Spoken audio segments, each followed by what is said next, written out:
तो नमस्ते प्रणाम स्वागत बरुआ सबके राइटर के पी राज के चैनल पर। और सब बताइए आप सब कैसन बानी। उम्मीद करते रहुआ सब भी बढ़िया होखब अच्छा होखब। तो रहुआ सबन खातिर लेके आ गए बिल्कुल ब्लास्ट मैटर ऑर्केस्ट्रा सॉन्ग, बिल्कुल नया कंपोजिशन, बिल्कुल नया मैटर ऑर्केस्ट्रा सॉन्ग। उम्मीद करते रहुआ सब के बढ़िया से अगर म्यूजिक बनवा के बढ़िया से गायकी कही तनी तो 100% बाकी गाना मार्केट में ब्लास्ट कर जाई। मेल फीमेल मैटर हो भैया। ऐसे पहले रहुआ सबसे कहब कि अगर वह गायकी में इंटरेस्ट बा, नया नया मैटर के तलाश में बनी, नया नया मैटर वह सबके नहीं मिलत, अगर हमारे चैनल पे आ गए बनी तो रुआ के निराश भैला के जरूरत नहीं है। ऐसे कि रउआ सबन खातिर हम हर एक प्रकार के सॉन्ग लिखिले, हिंदी होखे चाहे भोजपुरी होखे, लव सॉन्ग होखे चाहे ऑर्केस्ट्रा सॉन्ग, चाहे बेवफाई सॉन्ग, चाहे रंगदारी सॉन्ग, चाहे जातिवाद सॉन्ग, चाहे पूर्वी निर्गुण, चाहे भजन, कोनो भी तरह के रउआ सॉन्ग, चाहे अपना बिल्कुल अपना मनपसंद के सॉन्ग लिखवा सकिले, वो बिल्कुल उसी चार्ज पे। तो चलिए देर ना करते हुए आज के मैटर देखल जाए कैसे बा। अगर हमारे चैनल पे आ गए बन तो एगो बात खबर हुआ सबसे कि चैनल के लाइक करी, सब्सक्राइब करी, बेल आइकन प्रेस कर दी ताकि कोनो वीडियो अपलोड करते सबसे पहले नोटिफिकेशन हुआ सबके मिले। तो चलिए देखिए आज के मैटर का बा, कैसे गाँव के का लय बा और का धुन बार हुआ सबके हम गा के बताओते हैं। चलिए देखिए भैया लेडीज़ के पार्ट बा कि देहला ना मरी पन सहुआ, पीके आइल बाड़ पहुआ, नाच के हई नचनिया, लागे नदी हब तो हर दहुआ।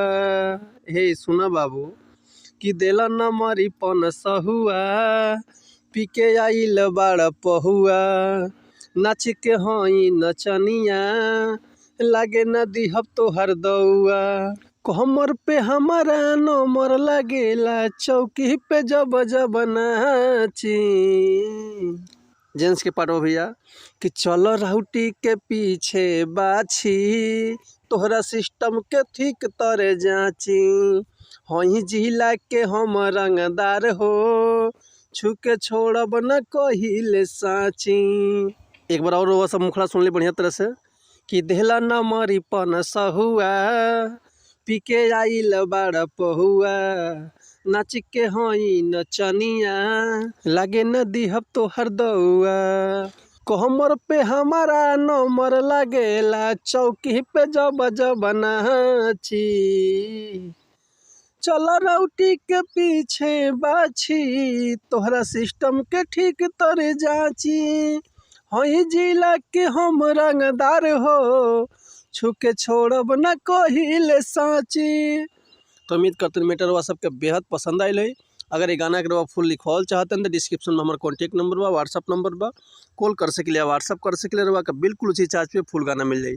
ऐसे पहले खबर हुआ सबसे कि अगर हमारे गाँव में कोनो मिस्टेक भी होके तो भैया क्षमा चाहता नहीं।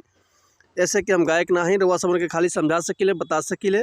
अगर वह सबके कोनो भी तरह के म्यूजिक भी बनवा के तो हमारे कॉल कर सकिले या व्हाट्सअप कर सकिले। तो मिलत है नेक्स्ट वीडियो में, तब तक के लिए अनुमति चाहते हैं। नमस्कार, प्रणाम, धन्यवाद, जय हिंद, जय भारत, जय भोजपुरी समाज, हर हर महादेव, बम बम भोले।